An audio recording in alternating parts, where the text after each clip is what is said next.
micro-devices in a device, utilizing whatever processes are necessary. And that's largely the focus of this discussion and presentation. And this is basically a repeat of what I've just said to you verbally. These are the facilities that we have with, along with our websites here, to the extent you're interested to know more about what we do as an assembly service provider. We don't design product, we just design processes. Well, to take the concepts that come to us from our customers and build them efficiently and effectively with high yield. The agenda here, a little background, a little bit of overview about MEMS and how they relate to sensors, because MEMS are only one component, one part, what is frequently used in sensors. The assembly and processing of the devices, what's the environment in which you build these, and then what to look for in an assembly service provider for MEMS devices. That's the closest thing you'll find to an advertisement here. We're getting a little extra feedback here. Yes. How can I fix that? You're okay. Okay. I will proceed. Sensors utilizing MEMS. Now, as everybody, most of you will know, MEMS devices are fabricated using these semiconductor processes. These devices are very small semiconductor chips, typically a few millimeters square, although some of them will get up to be relatively large, meaning 10 to 20 millimeters square at the extremes. They are very sensitive devices to touch, as you would expect, given these little tiny features that are down in the micron size ranges here. They have to be handled with great care. They're sensitive to electrostatics in some cases. They are susceptible to contamination of dirt and what have you, as you will see. And as used in sensors, the devices have to interact with the environment somehow. So you got a device that you'd like to protect the environment because it's very fragile. On the other hand, for the device to provide some functionality, it has to interact with the environment.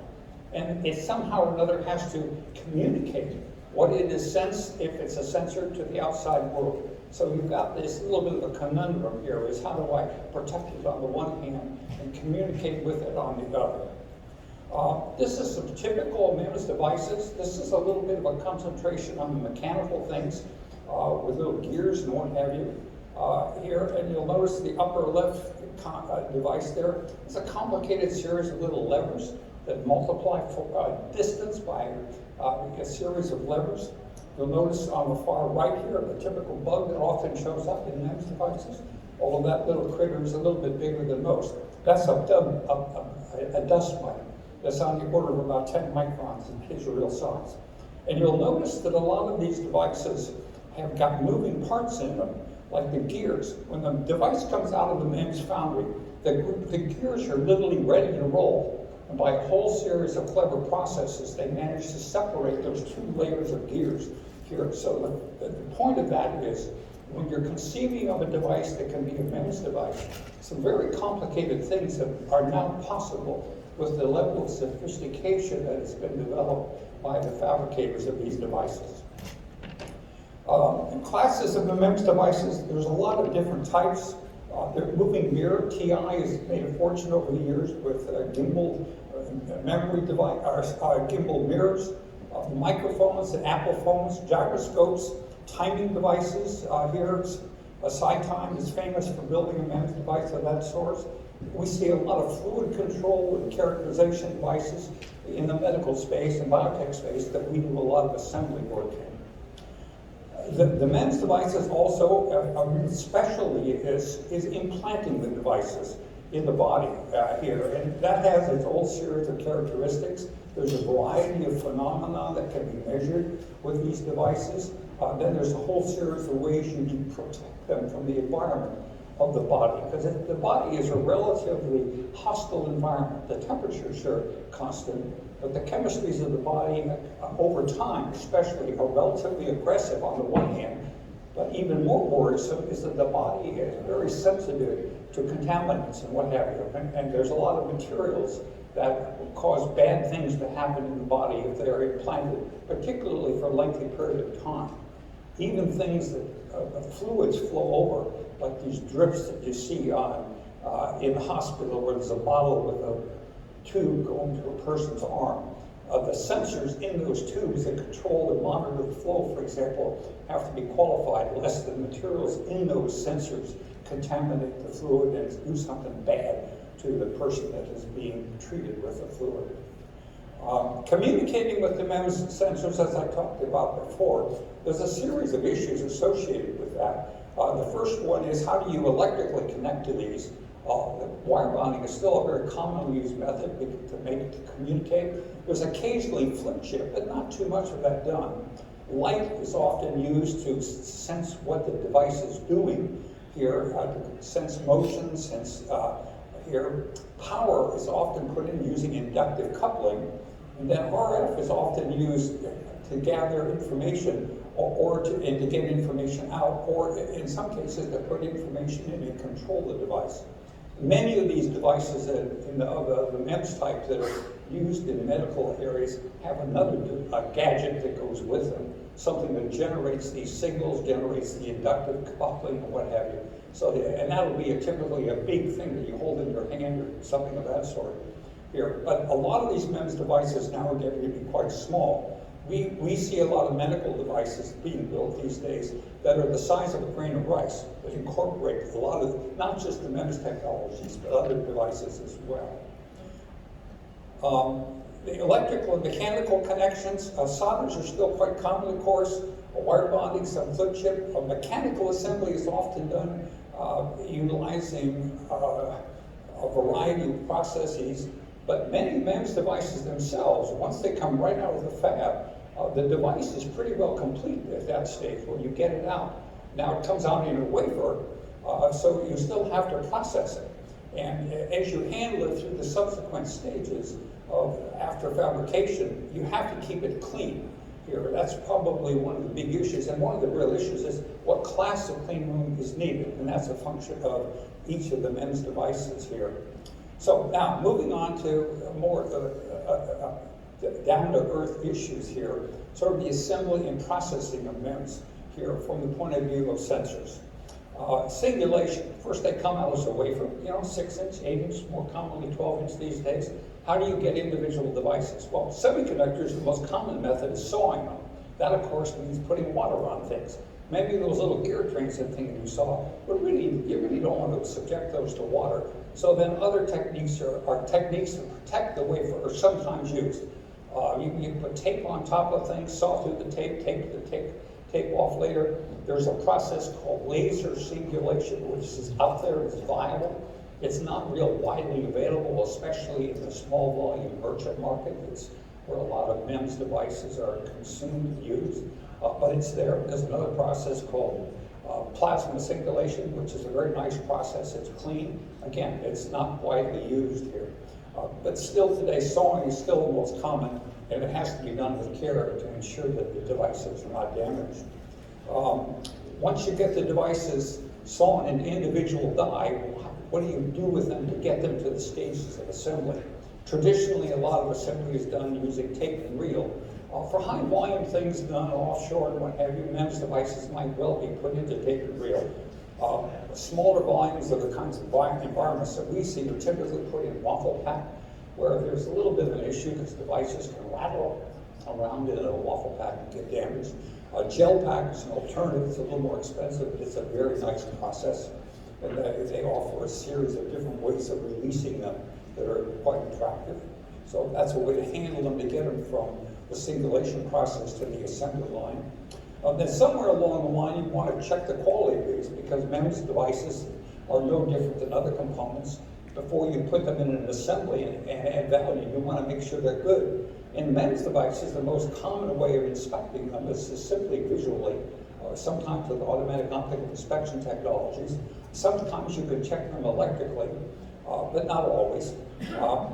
You also can use X-ray fluorescence to evaluate metallurgy on things, which we commonly do for incoming devices to make sure that wire bonds will wire bond, the solder will stick, that materials like gold tin will form good characteristics. We're also seeing a lot of devices these days that have got chemistries on them. That's part of the world of biology that is adopting electronic and MEMS devices, especially in series of volumes. So you find yourself checking for chemistries, believe it or not. So now, moving on to once you have these devices, how do you put them together? That's a little bit difficult because, as you would expect from those SEM micrographs earlier, there's a lot of very small, delicate little features. And you have to be very careful in handling those that you don't damage them. So handling them is really one of the more difficult issues. You have to be very careful about the process. You have, for the machinery that picks these up and puts them down, what have you, you often have to design custom tools that are unique for each of the devices. And they are often combined with rather conventional electronic parts. So a common process then is to take the substrate, do the classic surface mount, work with it. If you're going to put down die, and maybe using flip chip or just direct die attachment wire bond to support activities with the system you're building, those will go on next. And typically MEMS devices, if they're open or exposed or in a dangerous configuration, would be added last. If they're robustly packaged by some scheme that we'll talk about in a minute, you might put them on earlier in the process. But figuring out the sequence to put together all of these different parts with all their different characteristics, when you get into this homogeneous integration where you have not only CMOS and MEMS, but maybe other parts too that have got optical components or piezoelectrics or some of those sorts, figuring out the sequence and the processes and utilizing the thermal budgets to build it is a complex process. Packages that they go into, MEMS devices are not usually overhauled. They're usually in some kind of a cavity package. There's a lot of them going into just simple QFN open cavity packages, which are relatively common these days. In small volume, you still see a lot of dual inline packages. Then there's a variety of others of all sorts that are used, but generally they're in an open configuration of some sort. Traditionally, many of them were put in hermetic packages. As time goes forward in time, other people are going to other lidded devices that are not necessarily hermetic, but are near hermetic. And of course, many times MEMS devices are mounted in some structure and they're protected from the environment at a higher level. And also you see a lot of them that go into configurations where they're protected by snap together plastic covers, particularly things that are built for the consumer environment in high volume. The die attach process is you have to deal with is one of the more common ones here, and difficult ones. Special tools that don't damage the device are important. They have to be carefully designed. It takes weeks to get fabricated. They're also susceptible to ESD damage to avoid stiction. There's some classes of devices that once they stick, they don't unstick. We've seen some memory devices, display devices that have that characteristic. So utilizing robotic assembly processes where things are computer controlled is really an important process that is particularly useful for the MEMS devices, even more so than regular devices because of the level of control over contacting them here. Epoxies that are used to mount these, a lot of times you've got to be careful about the modules of these devices so they don't put too much stress in thermal conditions. Solders are sometimes used for MEMS die attach.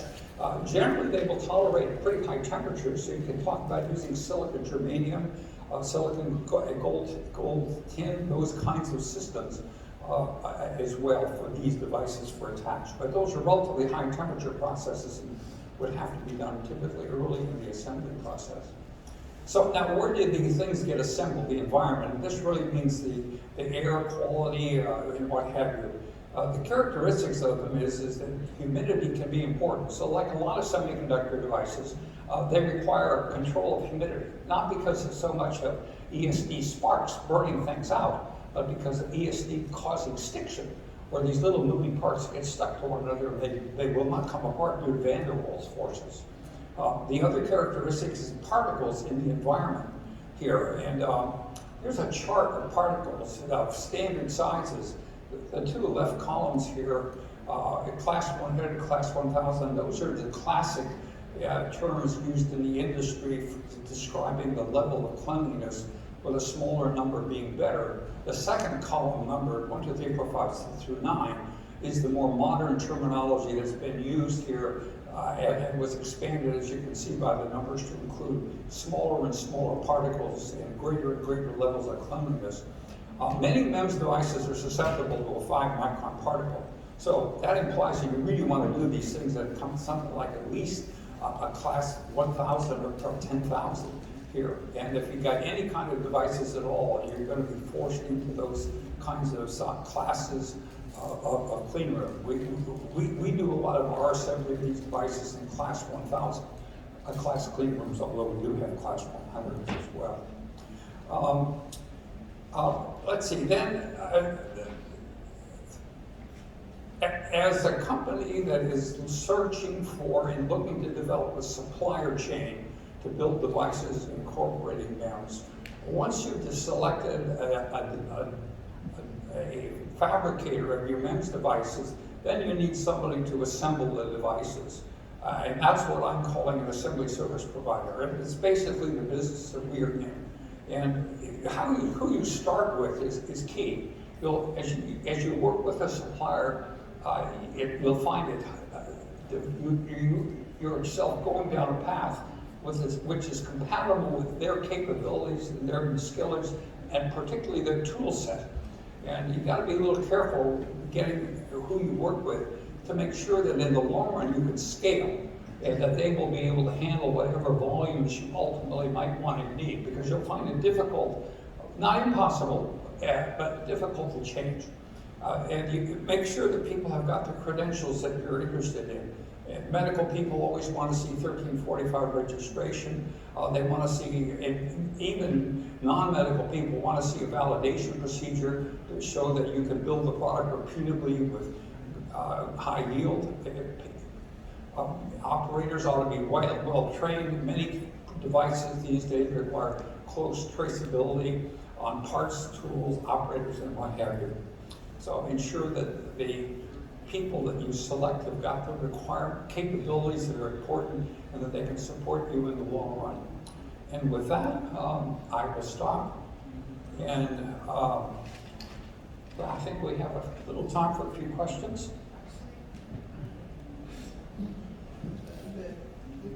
I'll get one question.